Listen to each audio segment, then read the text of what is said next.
Hi guys, welcome to another episode. Today we're going to be reviewing this, which is the Honda ZR-V. Now I want to show you the interior in the front. So first we've got this really nice steering wheel. We've got cruise control, speed limit on this side. This is where you control all your infotainment system. We've got a digital dash up here, which has also got different driving modes. So we've got sport, normal, eco, and snow. I keep it in normal. Then what else have we got? So we've got a little panel down here, which is where you open your boot, because it's an electric boot. We've got electric windows all around. Then I'm going to show you in the back. Now in the back, you'll see, as normal, I've got the 2 seats down in the boot. But you will see it's a really, really nice interior. Really nice, a lot of leg room. Then I'm going to show you in the boot, which is my favourite bit of this car. So you'll see that my chair, yeah, okay, I've had to fold the seat down, but for me, I've just been able to put the chair straight in whole, which is just brilliant. And there's still a lot of room on the side as well for you to put shopping and things. So you're going to come around to the passenger side, and then I'm going to show you just briefly. You've got then, again, there's a lot of space in the front. And one thing I like is this dashboard. All of the air vents are all built into like this mesh, which I really like that. And then we've got a real nice big infotainment screen up here, which has got Apple CarPlay, Android Auto, built-in sat-nav, DAB radio, or just your general Bluetooth. And we've also got wireless charging in here and a 12-volt socket. We've got heated seats, dual climate control. This here is your gear selector, which is just buttons, which makes life so much easier. This is your driving modes button. It's got a hill descent button, which is brilliant.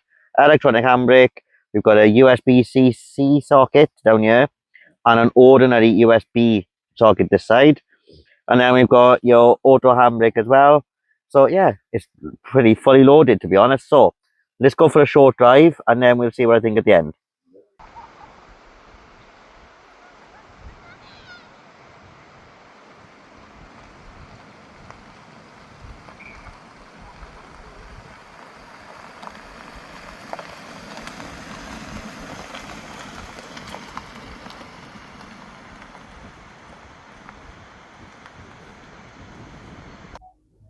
So we're gonna go for a short drive. Now I've lived with this car for a week, and honestly, it's well.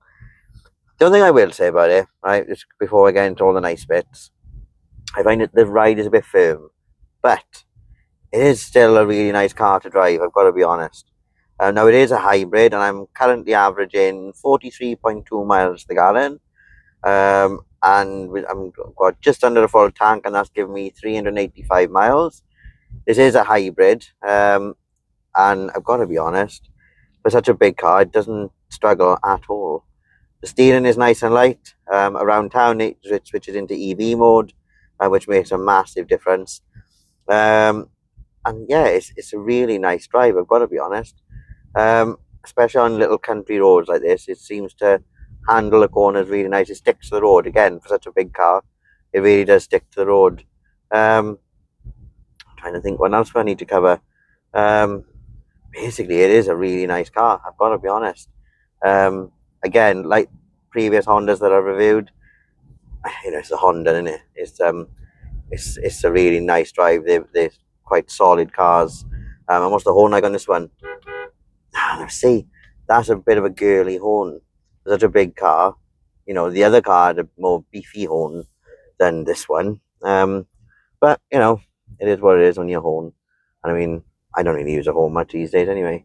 So we'll keep going, and we will then come to the end of the Brecon Beacons, and then I'll get to the ratings. So as you can see, we have got not the greatest of days, but still the view is just phenomenal. So that brings us to our little road trip. No, our little drive. Now, I want to cover something first, which I forgot to mention earlier. So again, like the previous few reviews, I have not been able to get into this one because this one is even higher than my last one. So I've needed my assistant to literally lift me in. So because there's only two of us, like I've said to you before, covering the transfer isn't an option. But I can tell you now, for me, transferring into this on my own is not even doable. So that will bring me to the ratings. Now, accessibility for me, I'm going to score it a 1. Because like I said, this one is even higher than the last one. Practicality, though, I'm going to score it a 5 because, all right, I know not everyone's going to be driving around with their chair like I have. But to be honest, it's only ever me and one of the passengers, 3 at the most. So I could always get away with having that double seat down.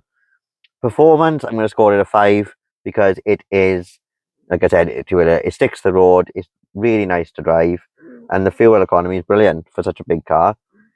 But then comfort, I'm going to score it a 3 again because, like I said to you earlier, the ride is a firm ride. But then I find that the heated seats, I don't know, it takes that bit away. Then I do like a heated seat. So on that note, does bring us to the end of the video. Let me know what you think of these Hondas, especially these newer ones, or maybe you've got an old one. And put it in the comments, and let me know what you think.